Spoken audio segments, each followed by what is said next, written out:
Hello, everyone.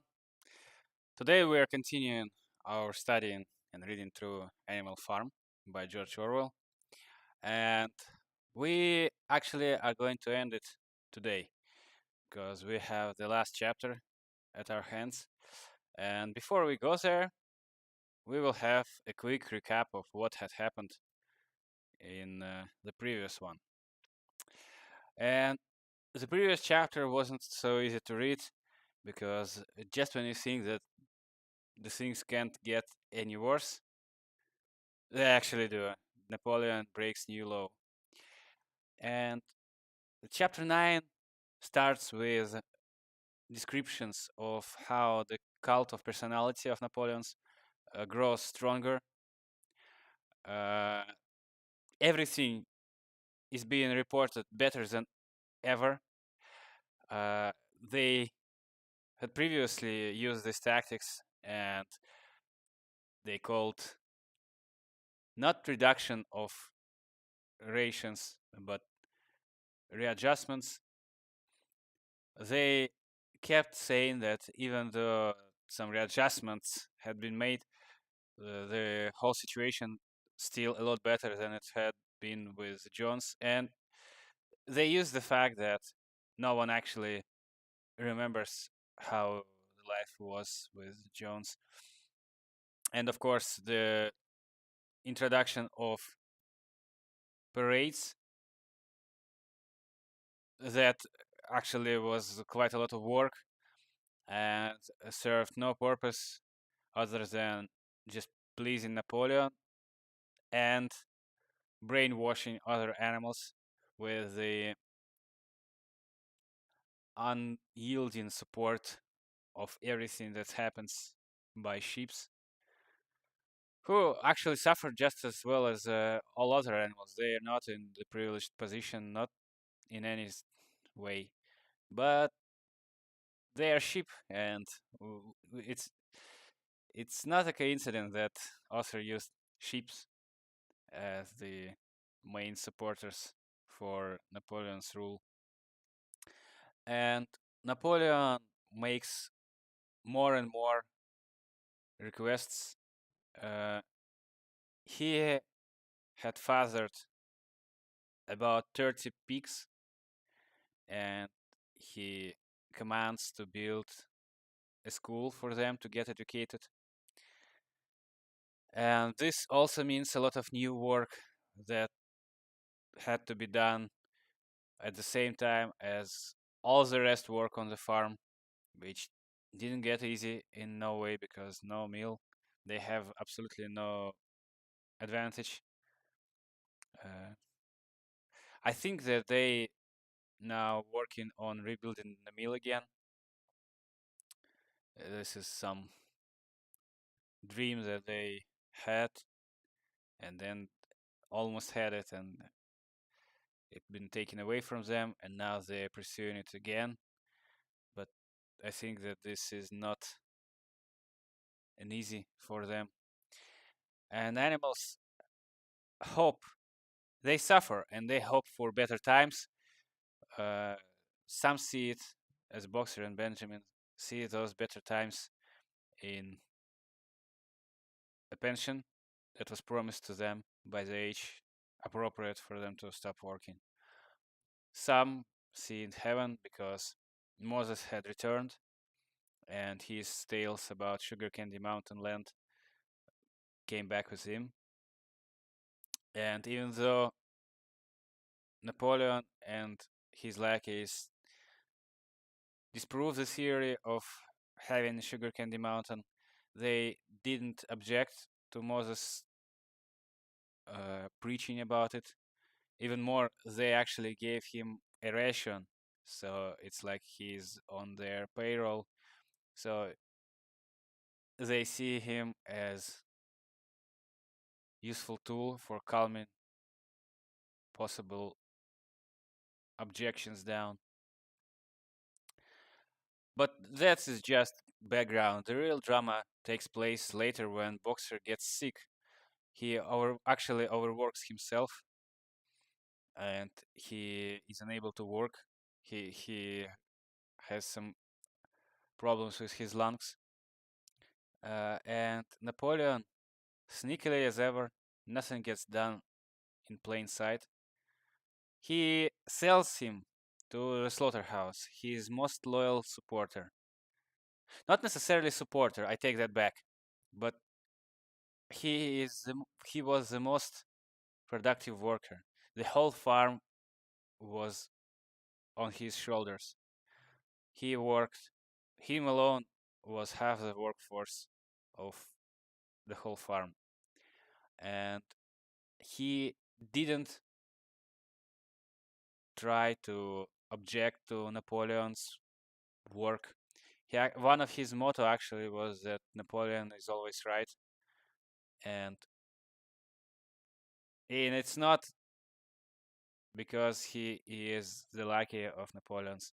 He chose this as motto to make things simpler, to obey hard commands, to go through hardships.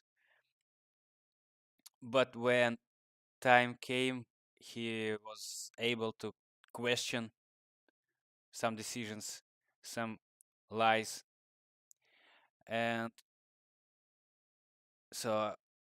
But the whole situation, the fact that he was the most productive workforce on the farm, he was just exploited and taking advantage of the fact that he was a workaholic. And when and I had some doubts that he will be able to enjoy his pension. I thought that the pension would be postponed or cancelled or something else unexpected would happen. But as soon as he was not able to work and no one could tell for how long, he was sold to the slaughterhouse. And for the received money, Napoleon bought whiskey for the pigs. So he actually sells him for the booze. And this is an awful end to the boxer, to the whole this part of story. This is very sickening.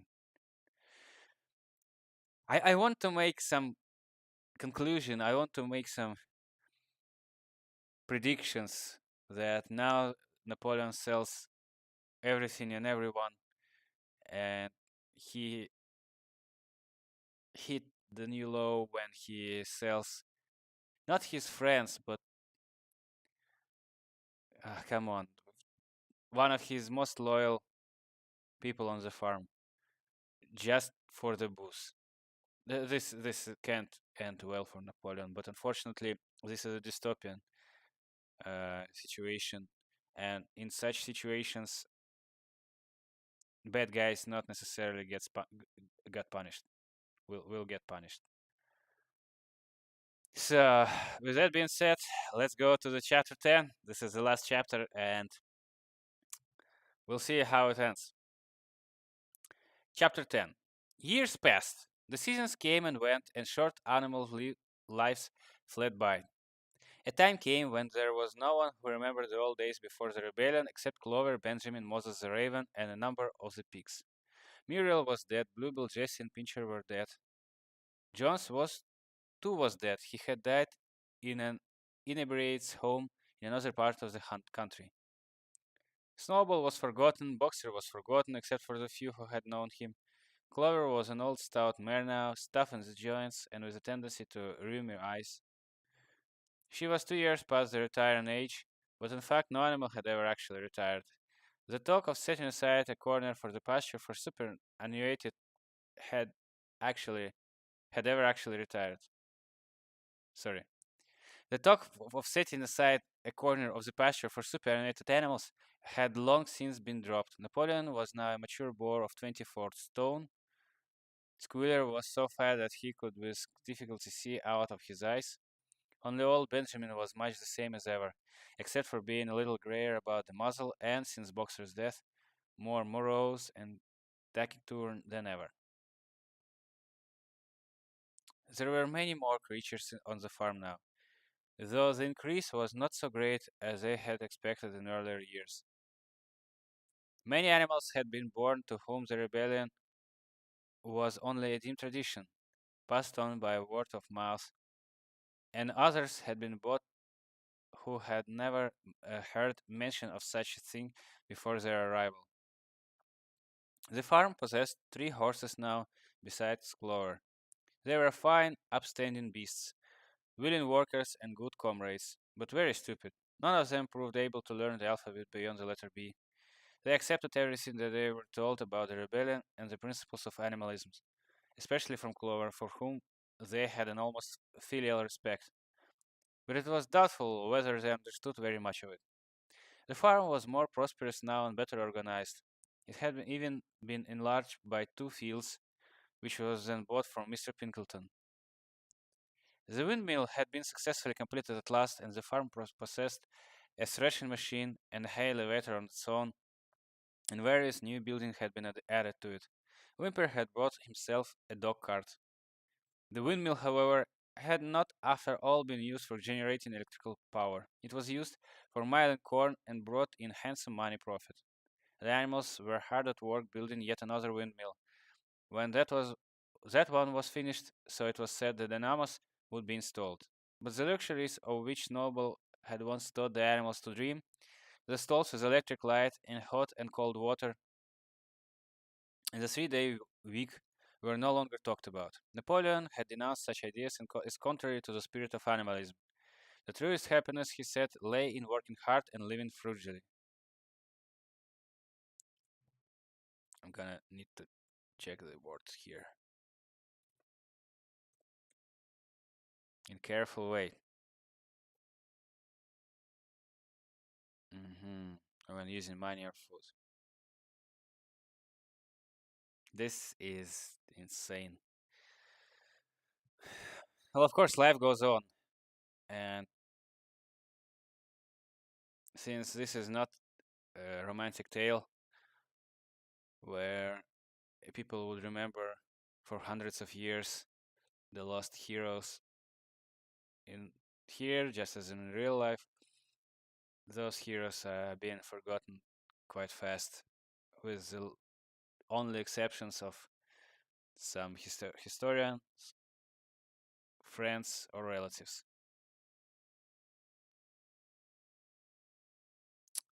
Yep, that has a lot of bitter taste in that. Somehow it seemed as though the farm had grown richer without making the animals themselves any richer, except of course for the pigs and the dogs. Perhaps it was partly because there were so many pigs and so many dogs. It was not that the creatures did not work after their fashion. There was, as Squealer was never tired of explaining, endless work in the supervision and organization of the farm. Much of this work was of a kind that the other animals were too ignorant to understand. For example, Squealer told them that the pigs had to expend enormous labors every day upon mysterious things called files, reports, minutes, and memoranda. These were large sheets of paper which had to be closely covered with writing, and as soon as they were so covered, they were burned in the furnace. This was of the highest importance for the welfare of the farm, Squealer said. But still, neither pigs nor dogs produced any food by their own labor, and there were many of them, and their appetites were always good. As for the others, their life, so far as they knew, was as it had always been. They were generally hungry, they slept on straw, they drank from the pool, they labored in the fields. In winter they were troubled by the cold, and in summer by the flies. Sometimes the old ones among them racked their dim memories and tried to determine whether in the early days of the rebellion, when John's expulsion was still recent, things had been better or worse than now. They could not remember. There was nothing with which they could compare their present lives. They had nothing to go upon except Squealer's list of figures, which invariably demonstrated that everything was getting better and better. The animals found the problem insoluble. In any case, they had little time for speculating on such things now. Only old Benjamin professed to remember every detail of his long life, and to know that things never had been, nor ever could be much better or much worse. Hunger, hardship, and disappointment being, so he said, the unalterable law of life. And yet the animals never gave up hope. More, they never lost, even for an instant, their sense of honor and privilege in being members of Animal Farm. They were still the only farm in the whole country, in all England, owned and operated by animals. Not one of them, not even the youngest, not even the newcomers who had been brought from farm 10 or 20 miles away, ever ceased to marvel at that. And when they heard the gun booming and saw the green flag fluttering at the masthead, their hearts swelled with imperishable pride. And the talk turned always toward the old heroic days, the expulsion of Jones, the writing of 7 Commandments, the great battles in which the human invaders had been defeated. Oh man, that hits hard. That hits very close to home, as I can't tire to repeat that. None of the old dreams had been abandoned. The Republic of the Animals, which Major had foretold when the green fields of England should be untrodden by human feet, was still believed in. Someday it was coming. It might not be soon. It might not be within the lifetime of any animal now living, but still it was coming. Even the tune of Beasts of England was perhaps hummed secretly here and there. At any rate, it was a fact that every animal on the farm knew it, though no one could have dared to sing it aloud. It might be that their lives were hard and that not all of their hopes had been fulfilled, but they were conscious that they were not as other animals. If they went hungry, it was not from feeding tyrannical human beings. If they worked hard, at least they worked for themselves. No creature among them went upon 2 legs. No creature called any other creature master. All animals were equal. Well, except for now, they have to call a creature a leader, and they work for them. And this is so obvious that I feel a little bit. I feel a little bit weird for me to mention it. One day in early summer, Squealer ordered the sheep to follow him, and led them out to the piece of waste ground at the other end of the farm, which had become overgrown with birch saplings. The sheep spent the whole day there browsing at the leaves under Squealer's supervision. In the evening, he returned to the farmhouse himself, but, as it was warm weather, told the sheep to stay where they were. It ended by their remaining there for a whole week, during which time the other animals saw nothing of them. Squealer was with them for the greater part of every day. He was, he said, teaching them to sing a new song, for which privacy was needed.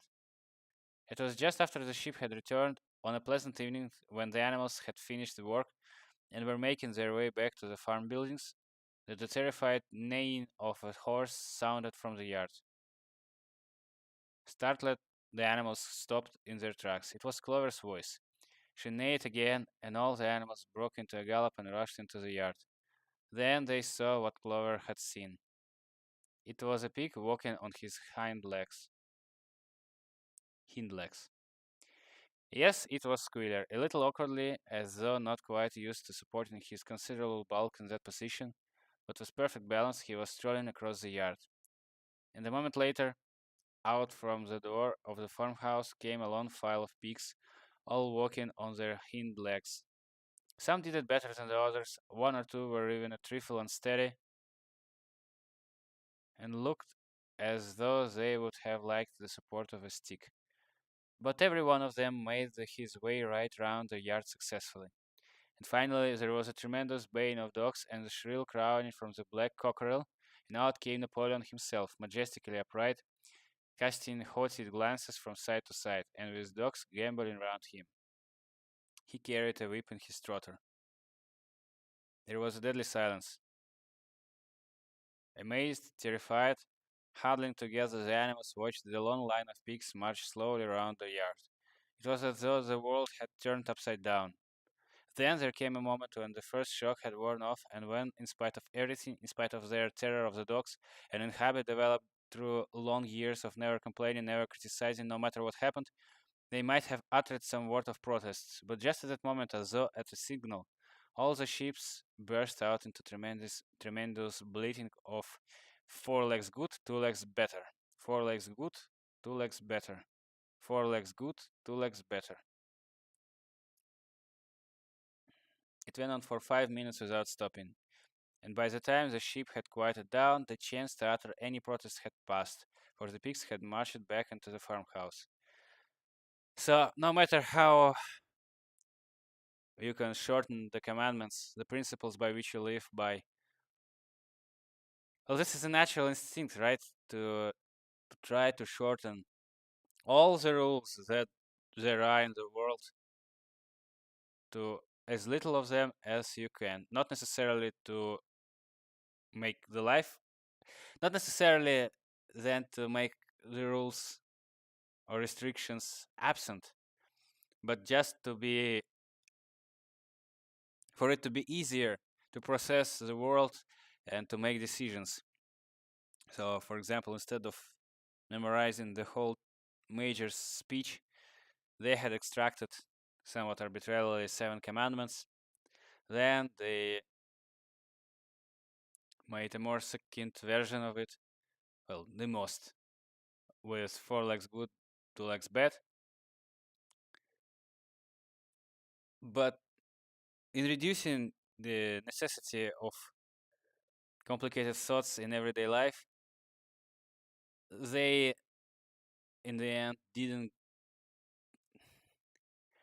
turn out to be immune to simplest brainwashing, and even the 5 word or 6 word maxim was washed away from their minds and replaced with the new one, which is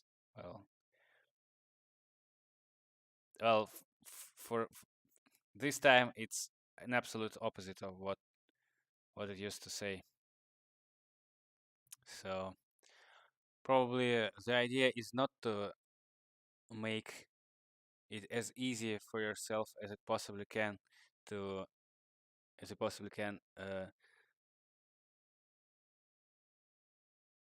to remember the rules or to reduce the cognitive load, but to actually use it once in a while and think through, because yeah, being damped down with the external restrictions or simplifications, you might be willing to accept those and to start using them, as obviously it makes the thinking easier, but everything has price, and sheep, which never was the bright one, now will sing the new song, and it wouldn't even bother the sheep that the song has changed dramatically. Yes, attention. This is exactly what should have been used on the farm by many, if not all, animals.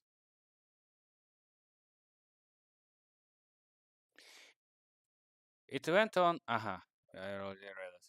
Benjamin felt a nose nuzzling at his shoulder. He looked round. It was Clover. Her old eyes looked dimmer than ever. Without saying anything, she tugged gently at his mane and led him round to the end of the big barn where 7 commandments were written. For a minute or two, they stood gazing at the tattered wall with its white lettering. My sight is failing, she said finally. Even when I was young, I could not have read what was written here, but it appears to me that the wall looks different. Are the 7 commandments the same as they used to be, Benjamin? For once, Benjamin consented to break his rule, and he read out to her what was written on the wall. There was nothing there except a single commandment. It ran, "All animals are equal, but some animals are more equal than others." After that, it did not seem strange when the next day the pigs who were supervising the work of the farm all carried whips in their trotters. It did not seem strange to learn that pigs had bought themselves a wireless set were arranging to install a telephone and had taken out subscriptions to John Bull, Tidbits, and the Daily Mirror. It didn't seem strange when Napoleon was seen strolling in the farmhouse garden with a pipe in his mouth. No, not even when the pigs took Mr. John's clothes out of the wardrobes and put them on. Napoleon himself, appearing in black coat, red catcher breeches, and leather leggings, while his favorite sow appeared in the watered silk dress which Mrs. Jones had been used to wearing on Sundays. A week later, in the afternoon, a number of dog carts drove up to the farm. A deputation of neighboring farmers had been invited to make a tour of inspection. They were shown all over the farm and expressed great admiration for everything they saw, especially the windmill. The animals were weeding the turnip field. They worked diligently, hardly raising their faces from the ground, and not knowing whether to be more frightened of the pigs or of the human visitors.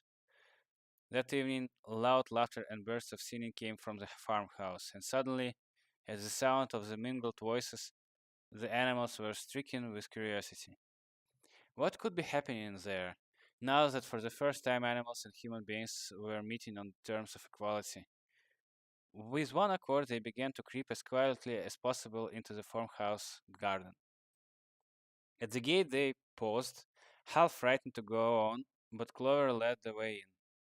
They tiptoed up to the house, and such animals as were tall enough peered in the dining room window. There, around the long table, sat half a dozen farmers and half a dozen of the more eminent pigs, Napoleon himself occupying the seat of honor at the head of the table. The pigs appeared completely at ease in their chairs. The company had been enjoying a game of cards, but had broken off for the moment, evidently in order to drink a toast. A large jug was circulating, and the mugs were being refilled with beer. No one noticed the wondering faces of the animals that gazed in at the window. Mr. Pilkington and Foxwood.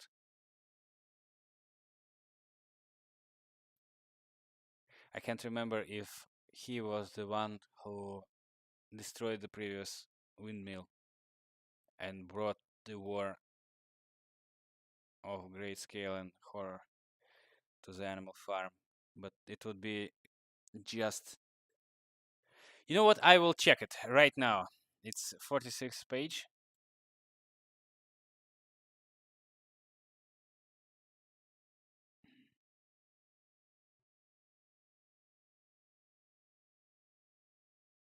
No, it was the other one.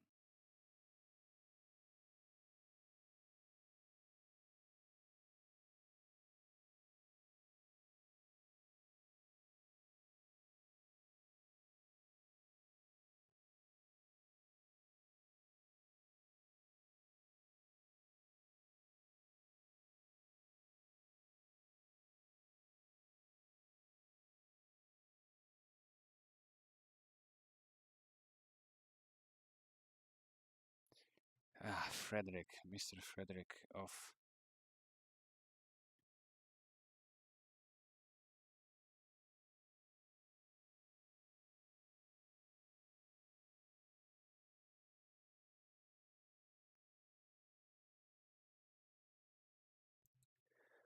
Frederick from the Pinchfield and Pilkington from the Foxwood.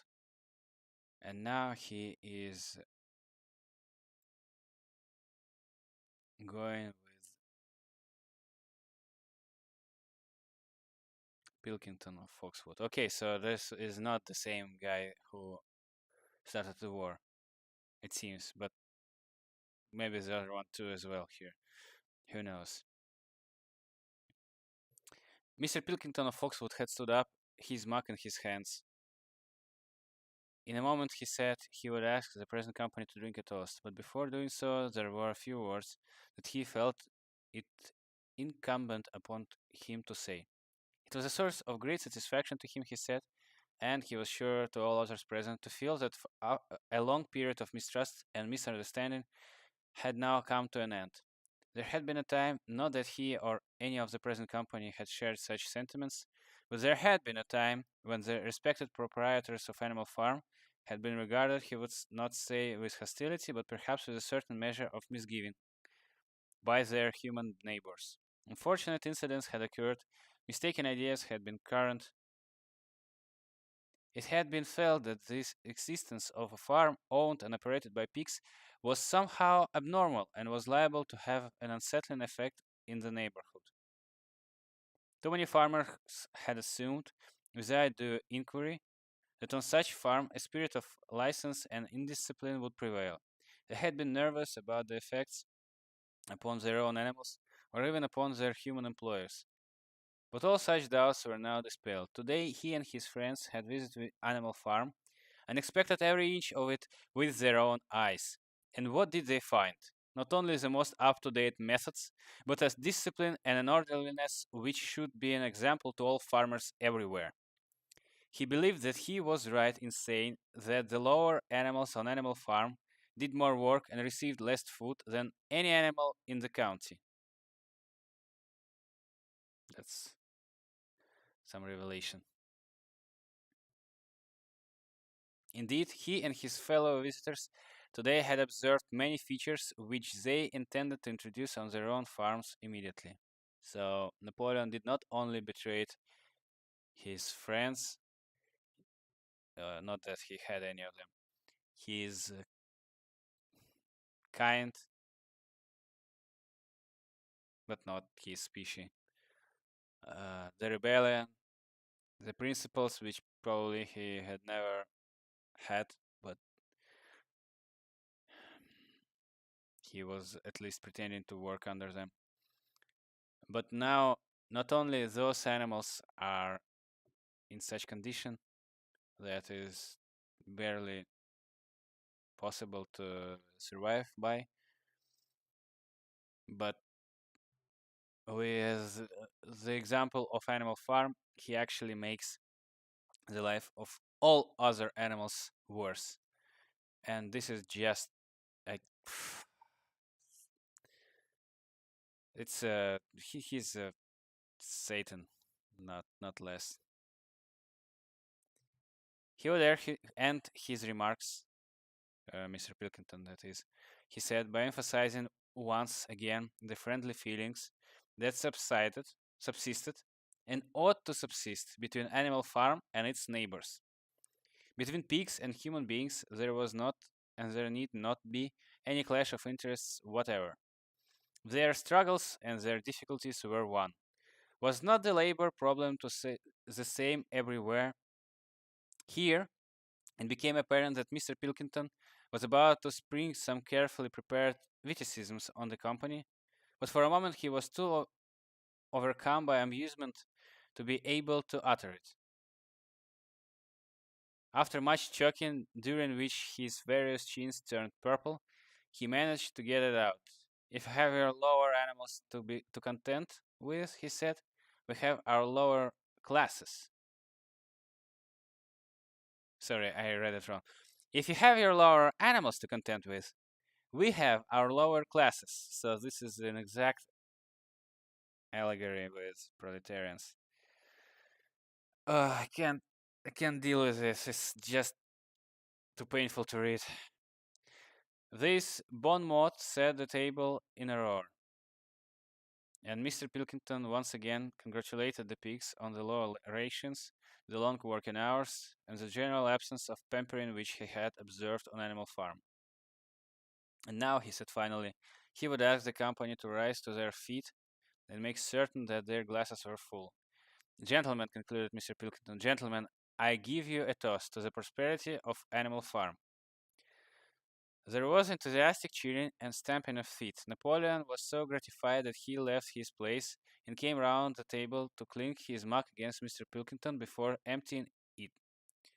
When the cheering had died down, Napoleon, who had remained on his feet, intimated that he too had a few words to say. Like all of Napoleon's speeches, it was short and to the point. He too, he said, was hungry. He too, he said, was happy that the period of misunderstanding was at an end.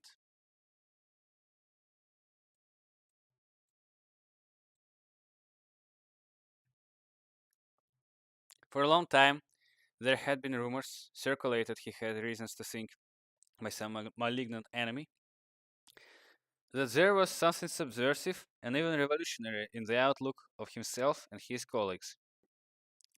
They had been credited with attempting to stir up rebellion among the animals on neighboring farms. Nothing could be further from the truth. Their sole wish, now and in the past, was to live at peace and in normal business relations with their neighbors.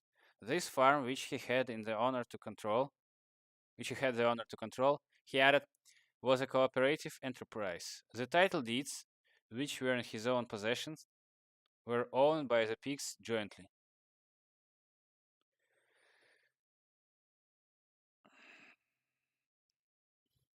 What a... He did not believe, he said, that any of old suspicions still lingered, but certain changes had been made recently in the routine of the farm, which should have the effect of promoting confidence still further. Hitherto, the animals on the farm had had a rather foolish custom of addressing one another as comrade. This was to be superseded. There had also been a very strange custom, whose origin was unknown, of marching every Sunday morning past a boar's skull, which was nailed to a post in the garden. This too would be superseded, and the skull had already been buried.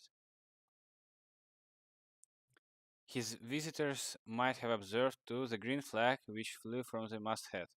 If so, they would perhaps have noted that the white hoof and horn with which it had been previously marked had now been removed. It would be a plain green flag from now onward. So he betrays everything that ever been done, even invented by him. He had only one criticism, he said, to make of Mr. Pilkington's excellent and neighborly speech. Mr. Pilkington had referred throughout to Animal Farm. He could not, of course, know, for he, Napoleon, was only now for the first time announcing it, that the name Animal Farm had been abolished. Henceforward, the farm was to be known as the Manor Farm, which he believed was its correct and original name. Gentlemen, concluded Napoleon, I will give you the same toast as before, but in different form. Fill your glasses to the brim. Gentlemen, here is my toast to the prosperity of the Manor Farm.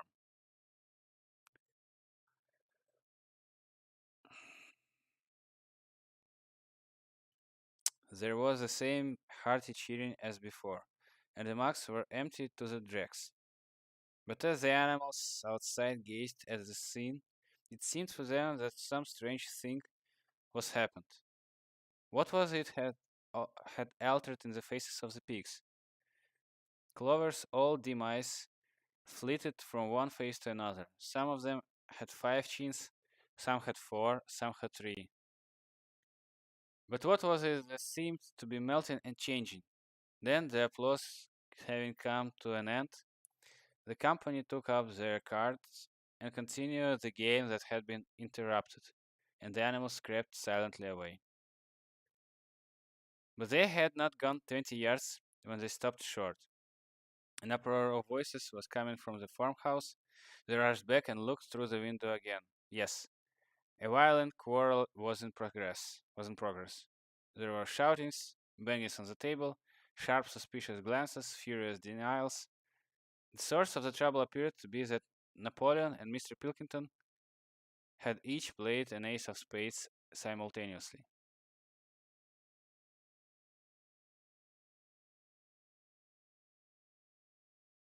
Of course, I absolutely have no doubt that Napoleon did it. 12 voices were shouting in anger, and they were all like, no question now what had happened to the faces of the pigs. The creatures outside looked from pig to man, and from man to pig, and from pig to man again, but already it was impossible to say which was which.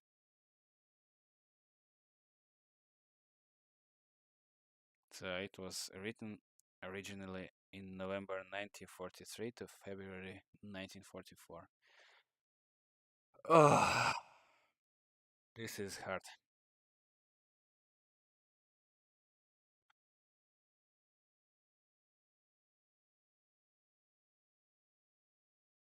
I need to process this to process sorry this chapter. So the idea that the life goes on and nobody remembers anything, no sacrifices, no initial ideas, no nothing. There are no historians who would do so and try to preserve the memories. There are no documents, no eyewitnesses almost, and the two of them are not necessarily able or willing to do anything about it because, well, Clover is old and less capable than before, and even in her prime, she wasn't the revolutionary of no side, no size. And Benjamin was too much preoccupied with the idea of survival, which is good and understandable, but the animals would have no use for it if the tide's to be turned. Napoleon betrays everything to the last thing. Absolutely everything is betrayed by him, even his new. I absolutely loved this phrase that both Mr. Pilkington and Napoleon played Ace of Spades simultaneously. This is just perfect ending of the book. And of course, I do not doubt that it was Napoleon who cheated because he was in control of the situation. It was his farm, and he was cheating earlier, not in the cards, but actually in something greater in life. And his principle is in whatever you name it. And Pinkleton once in chapter 8, he sent the message for Mr. Pilkington with asking him for help in the conflict against Mr. Frederick, and Pilkington replied with "serves you right." Well, now it's not the same thing, but for Mr. Pilkington to be fooled by Napoleon, it would serve him right. Would it? No, no, actually, no. Mr. Pilkington never betrayed anyone, at least not in this novel.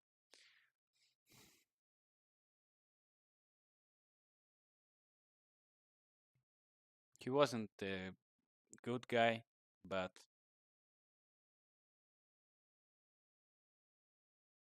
he's not the worst here either, so I take that back.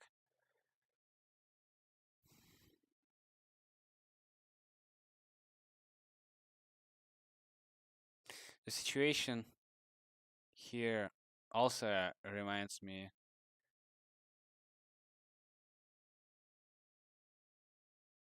a lot of what happened later in the actual history, for which I will not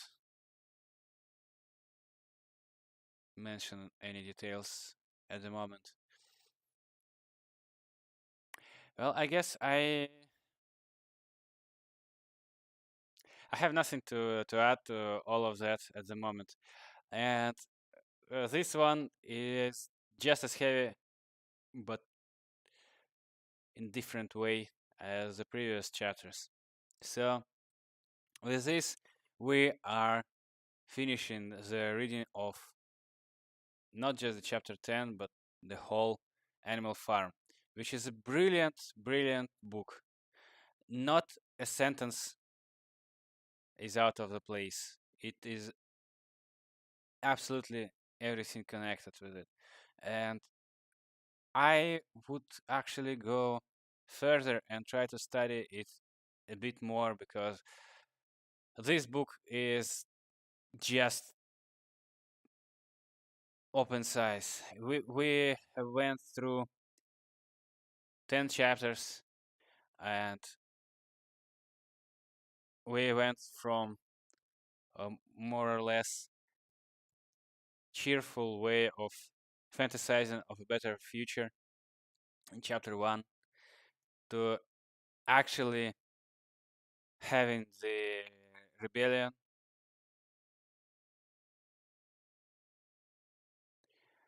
the success of rebellion, and establishment of a new order on Animal Farm. The first democratic times where, yes, pigs took all the thinking for themselves, but at least there was a triumvirate, so they had to negotiate it within their own ranks, and then they put it all to the vote, and potentially it had a chance to be denied something, and then everything started to slowly deteriorate. Vagueness of rules, some bureaucratic issues had happened, and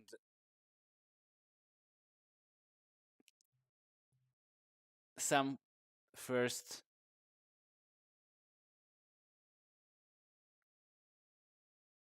unfair play by pigs had occurred.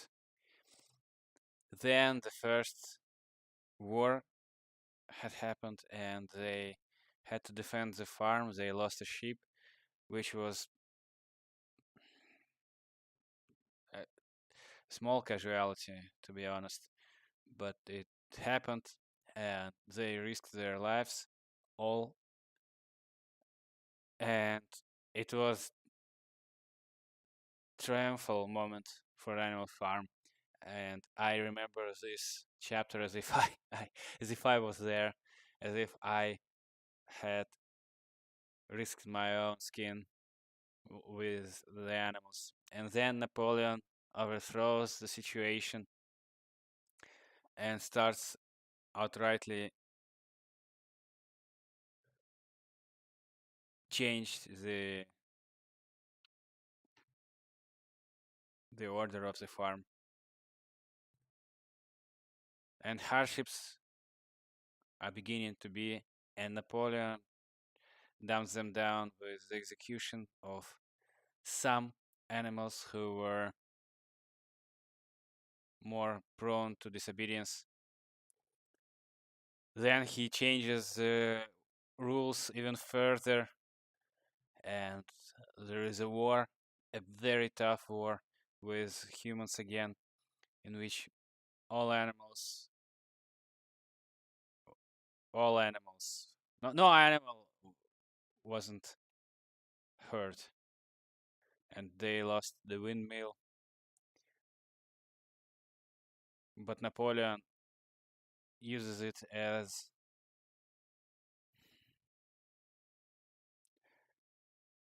another point for propaganda. And then Napoleon sells the one of the best animals on the farm, best not by animal qualities as if in some property that was to be used, but the best in terms of character, will, the boxer. And this is an awful chapter filled with some genuine emotions from other animals, which were again played fools, played fools, played as fools. And now everything that they worked for is in ruins because pigs finally changed their identity fully to become more like humans. They actually made it worse not only for the animals on the farm but for all animals on all farms because they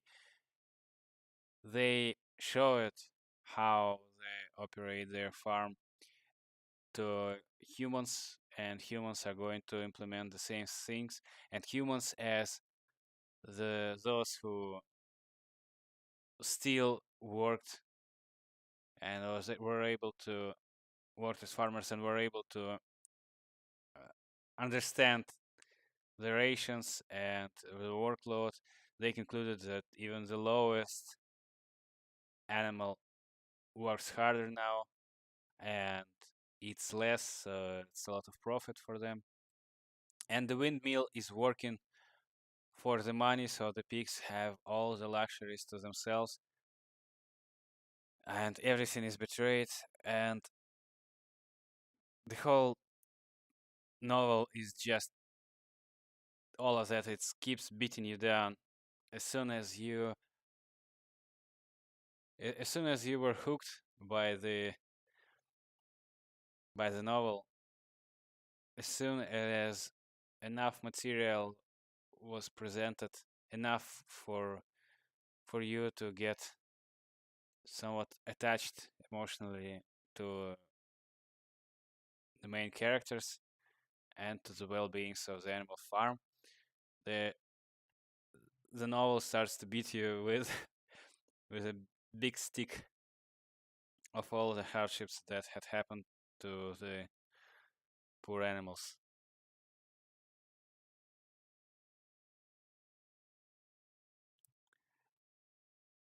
Well, with all that, I'm going to end the stream. I'm going to make some conclusions for the animal farm sometime soon, and I will absolutely necessarily will share it with you. So thanks for watching, and see you sometime.